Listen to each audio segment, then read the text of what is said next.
আরে আরে, এই শেফা শিয়ালিনীর আখের পুকুরে তো দেখছি কারেন্ট দেওয়া। আমাকে বাঁচাও, কে আছো? আমাকে বাঁচাও, আমি যে মরে যাচ্ছি। শান্তিনগর নামে এক গ্রামে শেফা শিয়ালিনী তার মেয়ে টুম্পাকে নিয়ে বসবাস করত। টয়া, আমি কাজে যাচ্ছি রে মা, তুই সাবধানে বাড়িতে থাকিস, আমি তাড়াতাড়ি ফিরে আসব। ঠিক আছে মা, যাও, তবে তাড়াতাড়ি বাড়ি ফিরে আসবে। আর মা, আমার না খুব আখ খেতে ইচ্ছে করেছে, বাজারেও না অনেক আখ উঠেছে। তুমি আমার জন্য একটা আখ কিনে নিয়ে এসো মা। এখনের আখগুলো না মা খুব মজা, খুব মিষ্টি। আচ্ছা ঠিক আছে রে মা, আমি বাড়িতে ফেরার পথে তোর জন্য বড় একটা আখ নিয়ে আসব, তারপর তুই মন ভরে খাস, কেমন? কিরে শেফা, রোজ রোজ এত দেরি করে কাজে আসিস কেন? আজকেও তো দেরি করে এসেছিস। তোকে আর আমার বাড়িতে কাজ করতে হবে না, যা, আমি ভালো দেখে একটা নতুন কাজের লোক রেখে দিব। কিন্তু ম্যাডাম, আপনি আমার সাথে এরকম ভাবে কেন কথা বলছেন? আমি তো সঠিক সময়তেই কাজে এসেছি, দয়া করে এইভাবে আমাকে কাজ থেকে বাতিল করে দিবেন না, তাহলে মেয়েটাকে নিয়ে যে আমার না খেয়ে মরতে হবে। আরে আরে, তুই খেয়ে মরবি না না খেয়ে মরবি এইসব কি আমার দেখার বিষয়? বল।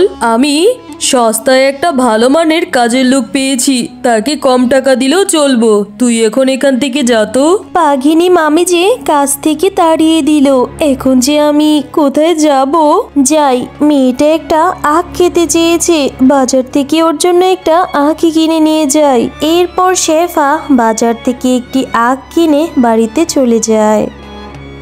মা, তুমি আমার জন্য আখ নিয়ে এসেছো?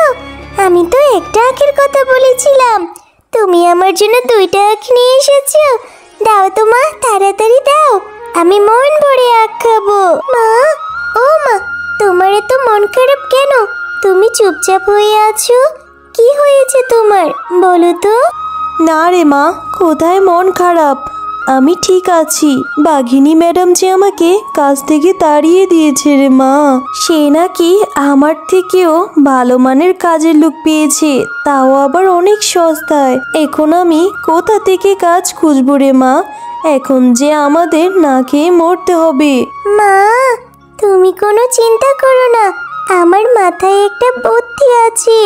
তুমি যে আখ দুটো এনেছো, এই আখ দুটো কেটে কেটে আমাদের বাড়ির পাশে জমিতে রোপণ করে দেব, আর অনেকদিন পরে বড় হলে আমরা সেগুলো বিক্রি করব। হ্যাঁ রে টুম্পা মা, তোর মাথায় তো ভালো বুদ্ধি, আমাদের বাড়ির পিছনের জমিতে নিয়ে রোপণ করে দেই। মা, এখন চলো তো তাড়াতাড়ি, আমরা এই আখগুলোকে দা দিয়ে কেটে ওই জমিতে রোপণ করে দেই। এরপর টুম্পা ও তার মা তাদের বাড়ির পাশের জমিতে সেই আখগুলো পুঁতে দেয়, আর তারা দুইজন সেই আখগুলোর খুব যত্ন নিতে থাকে। ও মা, দেখো বাইরে কত সুন্দর বৃষ্টি হচ্ছে।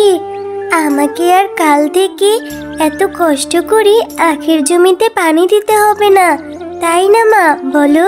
আমাদের আখগুলো এত বৃষ্টির পানি পেয়ে খুব ভালো হবে, আর অনেক তাড়াতাড়ি বড় হয়ে যাবে।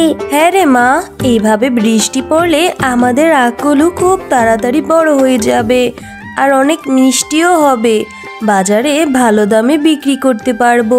হ্যাঁ মা, আর আমি রোজ রোজ অনেক আখ খেতে পারবো, আমাকে আর আখ কিনে খেতে হবে না। আচ্ছা ঠিক আছে, আখ পরে খাবি, আগে তো বড় হোক। এখন চল, অনেক রাত হয়েছে, আমরা ঘুমিয়ে পড়ি। এই কথা বলে তারা মা ও মেয়ে ঘুমিয়ে পড়ে।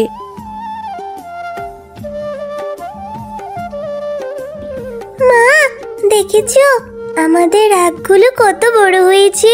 মা, এখন কি এই আখগুলো বাজারে বিক্রি করা যাবে? হ্যাঁ রে মা টুম্পা, এখন এই আখগুলো কেটে আমি বাজারে বিক্রি করতে নিয়ে যেতে পারবো, কিন্তু আমি তো অন্য কিছু ভাবছি রে মা। এত কি ভাবছো মা, আমাকে বলো, আমি তোমাকে বুদ্ধি দিয়ে সাহায্য করব।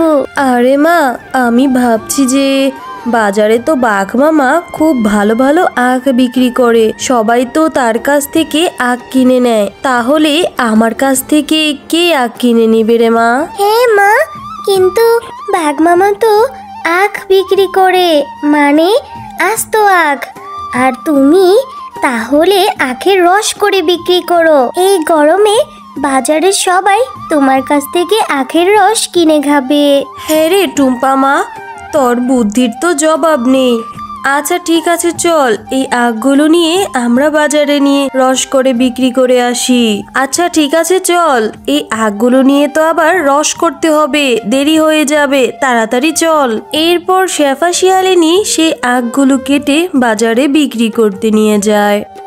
আর বাজারে আখের রস দেখে সবাই খুব তৃপ্তি করে শেফালির দোকান থেকে আখের রস কিনে খায়। পাশের দোকানের বাঘ মামা সেইটা দাঁড়িয়ে দাঁড়িয়ে দেখতে পায়। আরে আরে, এই শেফালি আখের ব্যবসা শুরু করেছে, আখ আবার কেটে জুস বানিয়ে বাজারে বিক্রি করছে। না না, ওকে কিছুতেই সফল হতে দেওয়া যাবে না। এইদিকে শেফালির দোকানে অনেক আখের রস বিক্রি হতে থাকে, সবাই খুব তৃপ্তি করে খেয়ে নেয়। অন্যদিকে বাঘ মামার দোকানে কেউ যায় না, তার আখগুলো ওইভাবেই পড়ে থাকে। সত্যি গো শেফা ভাবি, তোমার আখের রসের জবাব নেই, খেতে তো খুব মজা, অনেক মিষ্টি। এরপর থেকে প্রতিবার বাজারে আসলে তোমার দোকান থেকে আখের রস কিনে খাবো। হ্যাঁ গো, তোমার কি হয়েছে? এইভাবে মন খারাপ করে বসে আছো কেন?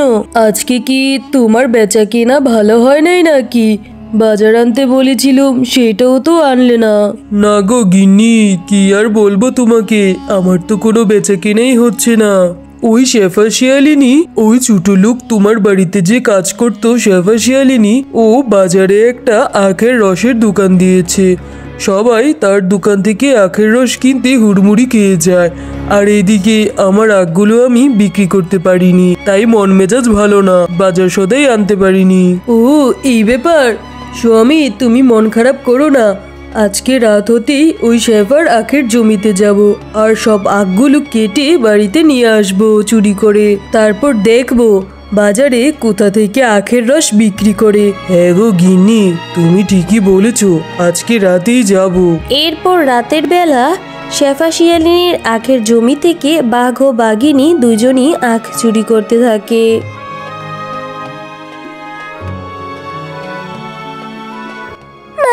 ও মা, আমাদের আখের জমির আখগুলো কে চুরি করে নিয়ে গিয়েছে? এখন আমরা কিভাবে আখের রস বিক্রি করব?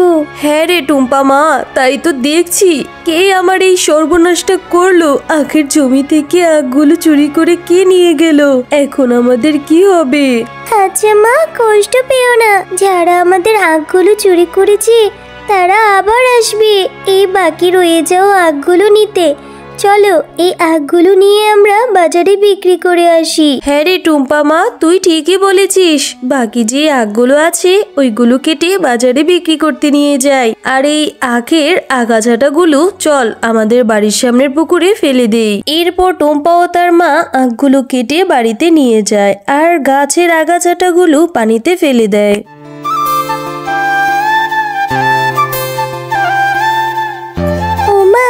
দেখো, আমাদের পুকুরে এত আখ কোথা থেকে এলো? তাহলে কি কাল যে ওই আখ গাছের আগাছাটাগুলো ফেলে দিলে পুকুরে, সেই আগাছাটাগুলো থেকে কি এতগুলো আখের গাছ হয়েছে? হ্যাঁ রে টুম্পা, আল্লাহ আমাদের উপর দয়া করেছে রে, কালকের সেই আগাছাটাগুলো থেকে এতগুলো আখের গাছ হয়েছে।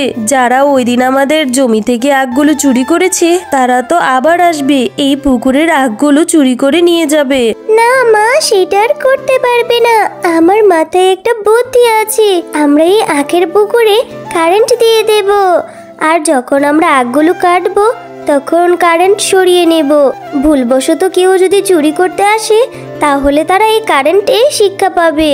শেফা শিয়ালিনী প্রতিদিনের মতো আবারও সেই আখের রস করে বাজারে বিক্রি করতে নিয়ে যায়, আর সেটা দেখে বাঘ তো অনেক জ্বলতে থাকে।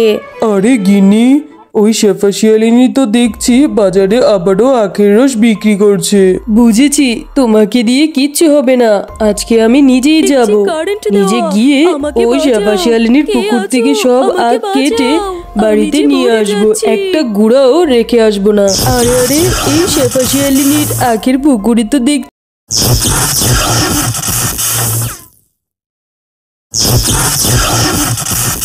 তো বন্ধুরা, গল্পটি ভালো লেগে থাকলে চ্যানেলটি সাবস্ক্রাইব করে দাও এবং পাশে থাকা বেল আইকনটিতে প্রেস করে আমার পাশেই থাকো। ধন্যবাদ।